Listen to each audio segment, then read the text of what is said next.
Hi friends, today's lesson is Module 1, Lesson 28. Our learning goal for today says, I can use organized math drawings to model solving for the unknown. Now, here's the deal. We've talked a lot about how it's important to stay organized when we're doing math. And we use a lot of drawings to model or show what we're thinking in our good brain. The reason for that is I can't sit in your brain and see what's going on in there, all the hard work that's happening. I need you to be able to show me and others your good thinking by using drawings to show the process that's happening in your brain. Now, we're going to do that today with some word problems. And I just want to tell you right now, for some reason, when you do math, sometimes kiddos get really afraid of words.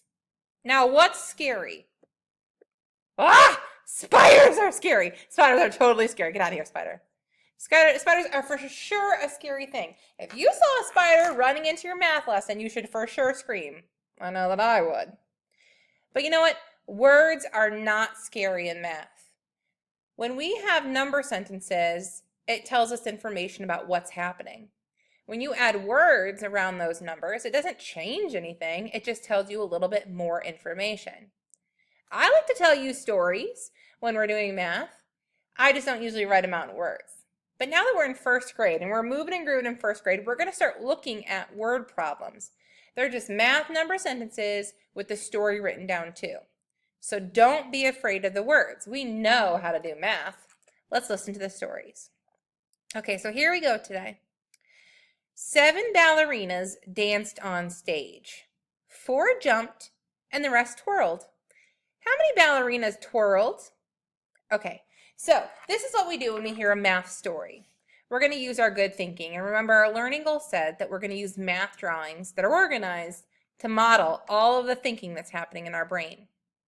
So what I like to do is, as I read it, I draw it. So the first thing says, 7 ballerinas danced on stage.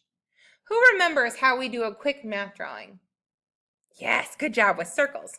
So 7 ballerinas danced on stage. Let me draw those 7 ballerinas. 1, 2, 3, 4, 5, 6, 7. Now, what do you notice about my drawing? Am I just doing circles willy-nilly all over the page? No, I'm keeping them in a nice, straight, flat line because I'm remembering our learning goal talked about being organized. All right, so I drew what I read. 7 ballerinas dance on stage. Boom. The next sentence says, 4 jumped and the rest twirled. Okay, I don't know how many twirled yet. That is my question. But I do know 4 jumped. And since we've been talking about subtraction, this is the subtraction problem that we're going to be working on. I'm going to say 4 jumped. So I'm just going to cross out 4. 1, 2, 3, 4. To show that those are the 4 that jumped. And now I want to know how many ballerinas twirled. I don't know yet. I mean, I could kind of figure it out from looking at my drawing, but I'm not there yet, friends. Now that I've drawn what I know from the story, I'm going to go ahead and put it into, obviously, my favorite math tool, a number bond. Okay, so how many circles did I start with all together before I made a change? Yep, 7. That's my whole amount. I crossed out 4 because that's one of the parts. Part of those ballerinas jumped, and the rest twirled. If I wanted to write a subtraction sentence, I would say 7, that's all the ballerinas, minus 4, because 4 of those jumped. And it's going to equal 3, because that's what I have left over. That's my other part. 1, 2, 3. Equals 3. That's the missing that I wasn't sure. Now I can answer the question, blank ballerinas twirled. Well, if 4 jumped and 4 was a part and the other part was 3, that means that 3 twirled. Do you see how I used my good math drawing that was so super duper organized to keep me knowing clearly what the different parts were? All right, it's your turn. Get your dry erase board and your marker because we are going to be doing some math drawing to help us model our good thinking. Are you ready? Okay, here we go. All right, don't do anything yet. Put that marker down. We're going to read the problem first. Ready? There were 6 raccoons playing on the lawn. Well, I bet that was adorable. 2 went inside to nap. How many raccoons were still playing? Okay, get your marker, pick it up, because remember I said we're going to draw what we read. So let's start. There were 6 raccoons playing on the lawn. Go ahead and do a quick math drawing of 6 raccoons. All right, does your drawing look like mine? 1, 2, 3, 4, 5, 6. All right, make sure that yours is organized like mine in a nice straight line, neat circles. Don't be drawing that cute little raccoon with his fuzzy little tail. Remember, in math, we do quick math drawings. If yours doesn't look like mine, erase it and try it again, and then press play when you're ready. Okay, so we draw what we read. There were 6 raccoons playing on the lawn. Did it? 2 went inside to nap.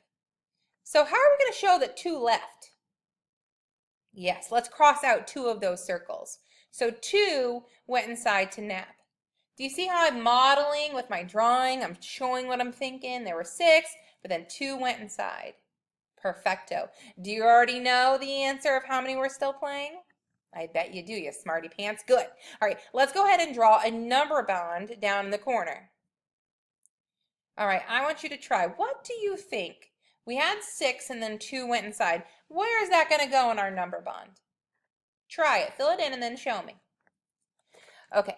Did you put 6 raccoons were the whole amount? Because that's what they started with on the lawn. And then 2 was a part, because that's the one, those are the ones that went inside to take a nap. Perfect. Excellent job. All right. Now our subtraction sentence was 6 minus 2. So if we have 6 minus 2, how many raccoons were still playing? Well, those are going to be the ones that we didn't cross off. So how many do you see are left that we didn't cross off? Yes, 4. So where are we going to put that 4 in our number bond? Perfecto. That's the other part of 6, of course. So 6 minus 2 is equal to 4. So we would say blank raccoons are still playing. So how many raccoons are still playing? 4. I love what a great job you did modeling your good thinking with that drawing. Remember, I'm not sitting in your brain. I don't know what you're thinking. I need to be able to see what you're thinking through those good models. All right. I'm going to have you try this one with my friend Yoda. All right. I'm going to have you try the whole drawing first and then press play to check yourself. Let me read it. Don't do anything yet until I read it the second time.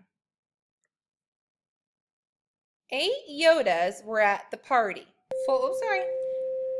Hang on, little bell. 4 Yodas went home. How many Yodas stayed at the party? I'm going to read that again. 8 Yodas were at the party. 4 Yodas went home. How many Yodas stayed at the party? Okay, this time I'm going to be pausing. I want you to draw what we read. Are you ready? Okay, here we go. 8 Yodas were at the party. Go ahead and draw 8 Yodas. Nice and organized. Good. Did you draw your 8 Yodas? If not, press pause until you are ready, friend. But if you have them drawn, now let's go to the next sentence. 4 Yodas went home. Go ahead and show that change. Go ahead and draw a line and cross out the 4 Yodas that went home. Okay, you ready? All right, let's check. Does your math drawing look like mine? 8 Yodas were at the party. 1, 2, 3, 4, 5, 6, 7, 8. Oops, I gotta draw in that last circle. Hang on, let Miss Arwood fix that really. Sorry about that, friends. I fixed it. Miss Arwood is just human and sometimes she makes mistakes too. Okay, so it says 8 Yodas were at the party and 4 Yodas went home. So I drew 8 circles and I crossed off 4. Is that what you did? Aha, perfect. You did better than I did, friend. Okay, so now we're going to go ahead and fill in our number bond with the information that our picture shows. Can you go ahead and fill it in and then press play when you're ready to check yourself? Okay, so we know that there were 8 Yodas at the party to begin with, so that's our whole amount. 4 of them went home, so they left. That's why we crossed them up, so that's one of our parts. Can you already see how many Yodas stayed at the party? Oh, good. Let's write a subtraction sentence together, shall we, to show our picture. Let's write 8 minus 4. Now, what would that equal, friend?